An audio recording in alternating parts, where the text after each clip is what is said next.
Now from the University of Okoboji, it's Okoboji Broadcast with Jeff Thee. Welcome to Okoboji Broadcast, everybody. I'm Jeff Thee. Welcome to the Man Cave here in Arthur Heights. And I have here with me today Tina Vande Hoef, who is with me today. Turns out, Tina, you live right around the corner from me. I do. We had someone nominate Tina to be our woman of action here. and we start communicating, and I record at my home. Well, where do you live? And I gave her well, we're just down the street. Do this all the time. Yeah, you can just stop in and have a cup of coffee, and then we'll chat. But we're chatting today, and during our Women of Action series it's Kaden's Kloset and Kings and Queens Local. First of all, and from any direction you want to go of what the mission is, and now is Kaden's Closet kind of the umbrella? Good question. So it started first. Okay. Kaden's Closet is a resource closet for foster and adoptive and kinship families. Okay. So clothes, beds, car seats, anything like that. And that's what we started with. Okay. Then we kind of added meals and support group and fun. So we kind of spun off that into a new nonprofit, Kings and Queens Local. Okay. So Kings and Queens is the umbrella. Okay. And then Kaden's Closet is still the resource closet underneath. Okay. And is this something we see a lot of? We think of all the nonprofits in the area, Tina, and kids who are in foster care, adoptive, and so forth. Yep. Is there more of that than we just know about around here? Yeah. When we moved here, there was only like 7 families who did foster care. Right. But there was like 25 kids just in Dickinson County that needed a home. And so we realized that it wasn't talked about enough.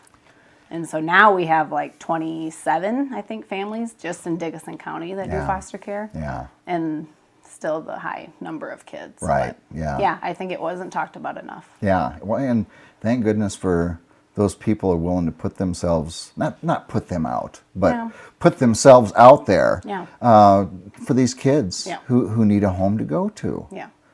Yeah. Yeah, it's not easy. So no, if I think about it, we're past the age of having kids and everything, but if you were to bring a child, or it changes your entire lifestyle, and even if you've already got children in your home, then you got new relationships going. I mean, it is quite a bit of a thing to take on. It is, yeah.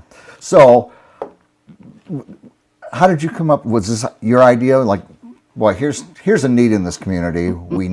Someone needs to do something, and hello, here I am. I'm Tina. No, not at all. Actually, the opposite. Okay. I didn't want anyone to know our personal story. Right. So Brett and I were married in 2008, and we moved to Northeast Iowa. Okay. And Brett worked at John Deere, and I was a teacher. I also coached softball at University of Northern Iowa. Oh, good for you. So we were living the dream. Yes, you were. It was fun. I saw a lot of kids every day in my classroom that really struggled. Yeah. And I realized, there's something wrong with the system. And within weeks, I saw a post on Facebook that there's over 1,000 kids in Iowa just in foster care waiting for a home. Wow. So I asked Brett, I said, hey, do you think we could be foster parents? And, sure. We didn't really He's know that easy going, huh? So we took the classes, and then 3 kiddos came into our home. Wow. And we worked personally with their birth parents, because our goal is to get them back to their birth parents. Okay, That's all right. what foster care does. Right. But it didn't go that way. And so it changed to adoption. And then we moved, because Brett got a job at Polaris. Oh, yeah. So we moved here in about 2014. And we actually moved not telling anyone that we had adopted kids. We pretended to be normal. So sitting here today with you, talking about foster care is not what I thought to do. You didn't see your life taking that course. Yeah, exactly. So I had a garage sale. Have you ever done a garage sale before? For the love of God, yes, we have. This is the worst thing it's ever. It's the worst. So I did a garage sale with a bunch of kid clothes and toddler beds and car seats and all that stuff. And Saturday morning came and it rained.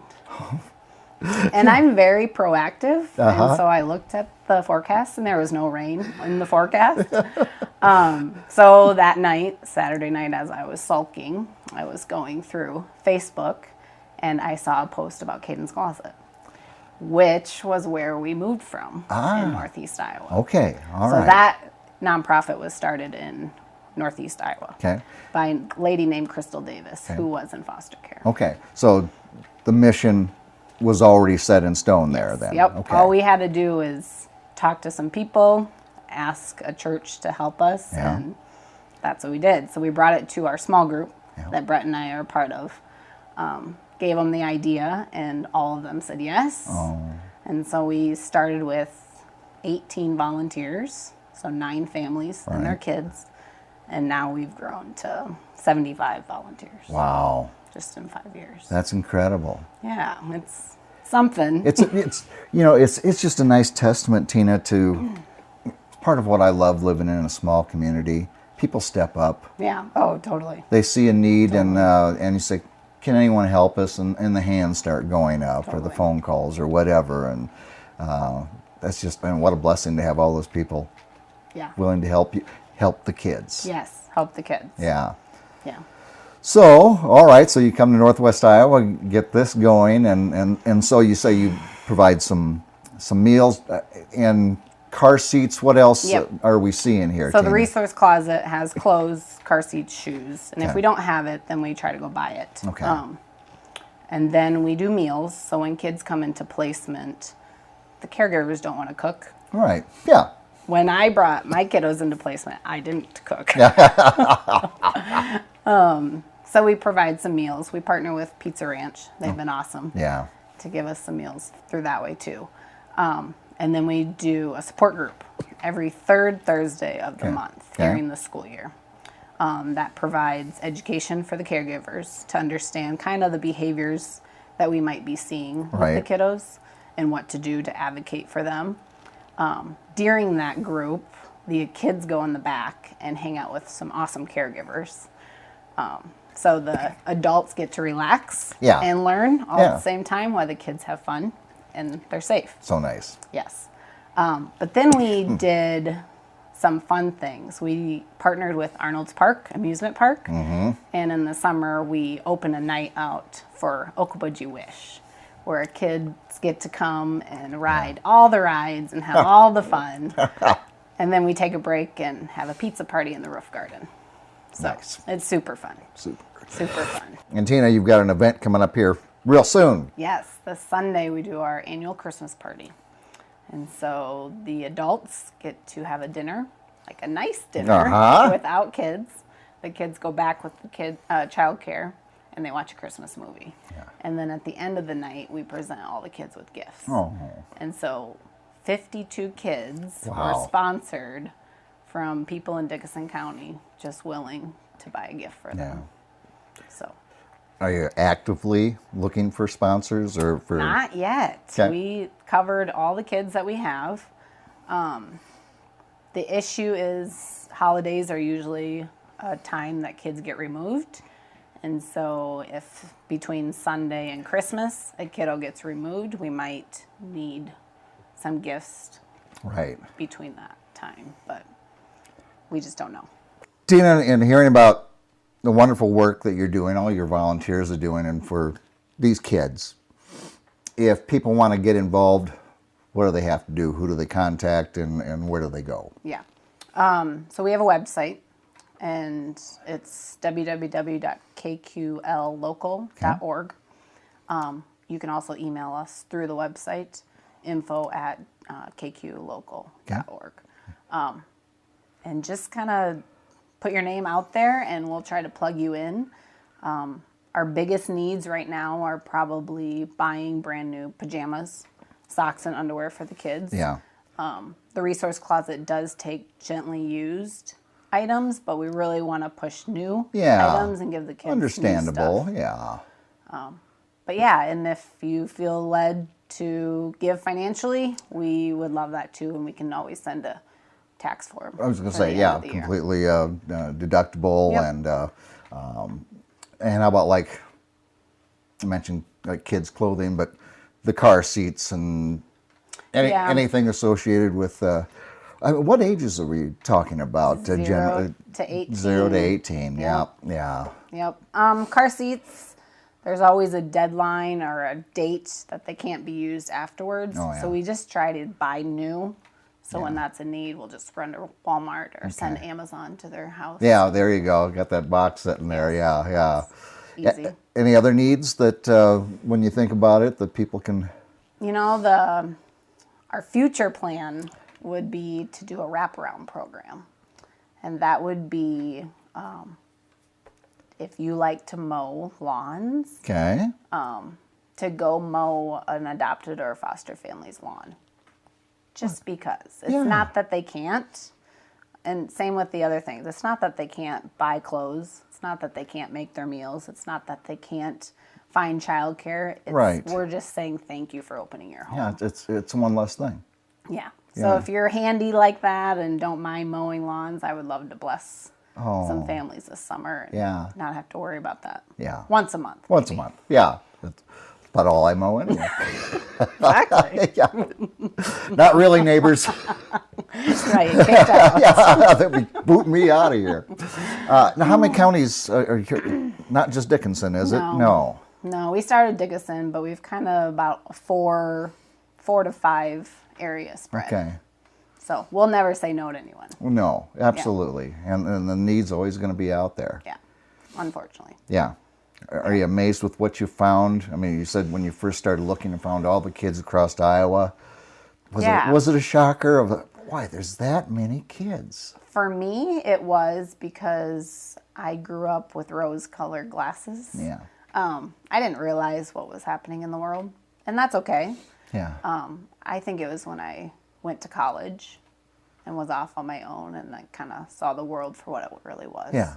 I think that happens to a lot of us. Yeah. You know, we grow up in our little towns in Iowa or wherever they are, and you get to, did you go to UNI then? Is that? I did not. Okay. I grew up in Ochedan. Okay. And then I went to Northwestern in Orange City. Sure. And then Brett and I got married, and I finished at Wartburg College in Waverly. Very good. And then UNI to coach. So you got I a few jumped a experiences lot. along the way. But you do. You meet people from all over the world, you know, not just across the United States, but worldwide, and you learn other cultures and what people have gone, you know, they talk about themselves, and wow, I had no idea that was an issue. Totally. And, you know, it's very interesting, but it does open your eyes, and the rose-colored glasses get tossed off. And, Totally. Yeah. Yeah. Even our kids processing their story. I've started to process my own story of it wasn't that bad. Yeah. But we all have something in our childhood that's like, oh, maybe that's why I do that as an adult still. So that's been interesting to process. Yeah. And you still have the three then? We do. We have the three, and then we have a biological daughter. Okay. Ada. And mix is good? Yeah. Yeah. As good as it can be. Well, yeah, right, I mean, there's always sibling stuff, you know. We do have sibling stuff. And now, how old were they when you brought them into your home, and where are they at now then? So they're 3 and 4. Okay. And then we adopted when they were 4 and 5. Okay. And now they're 12 and 13. So you've had, I mean, you're the parents they know.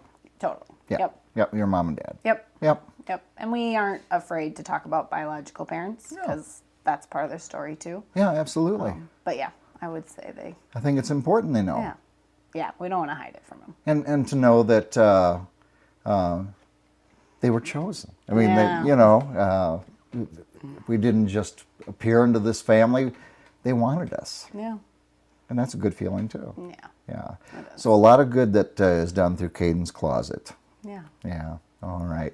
Well, Tina, I thank you for coming in and talking about this, and you've educated me, which is no short feat. Trust me.